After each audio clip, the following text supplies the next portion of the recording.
Paano malaman kung nakalagin sa ibang phone ang Messenger account? So, tanong yan ni Lods Daid dito sa isang tutorial natin.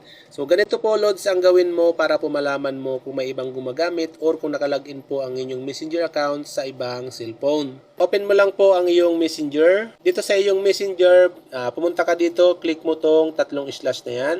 And then dito, i-click mo naman itong setting gear. So, dito sa profile ng Messenger natin, i-scroll up po natin.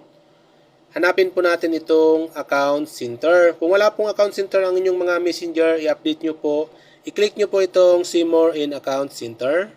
Mapupunta ka dito sa iyong Meta account center. So, dito po, hanapin mo itong password in security. Pwede mo pong i-scroll up kung hindi mo po mahanap. Click mo yan.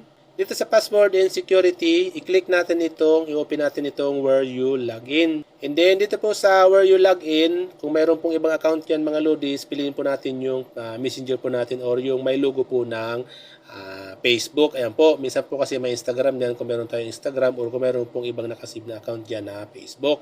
Basta piliin po natin yung nakaprofile na messenger natin or Facebook. Click natin. And then mapupunta tayo dito sa account login activity. So dito po makikita po natin dito lahat po kung sino po yung mga gumagamit ng messenger natin, anong device po ang ginagamit nila at kung saan pong location nilagin yung inyong mga messenger account. So kung mapapansin nyo po dito mga lodis, may tatlong klase pong device na nakalagin dito na pinaglaginan po ng messenger na to.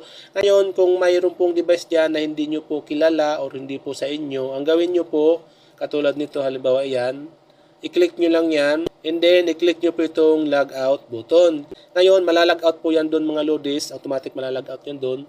Ngayon, kung alam niya po yung password or kung nakasave po yung mga security protection, yung mga code, recovery code o login code, pwede nyo pong mabuksan ulit yung messenger o yung Facebook. Kaya po, pag once na click nyo itong log out, palitan nyo na po, i-replace nyo yung inyong mga security protection, ang inyong mga backup code, number, email po mga lods. Okay, so ganun lang po ang gawin mo lods.